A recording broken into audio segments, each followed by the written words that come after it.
அத்தனை செல்வமும் உன்னிடத்தில் நான் பிச்சைக்கு செல்வது எவ்விடத்தில் வெறும் பாத்திரம் உள்ளது என்னிடத்தில் அதன் சூத்திரமோ அது உன்னிடத்தில்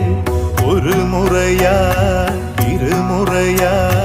பல முறை பல பிறப்பெடுக்க வைத்தாய் புதுவினையா பழவினையா கணம் கணம் தினம் என்னை துடிக்க வைத்தாய் பொருளுக்கு அலைந்திடும் பொருளற்ற வாழ்க்கையும் துரத்துதே உன் அருள் அருள் அருள் என்று அலைகின்ற மனம் இன்று பிதற்றுதே அருள் விழியால் நோக்குவாய் மலர்பதத்தால் தாங்குவாய் உன் திருக்கரம் என்னை அரவணைத்துனத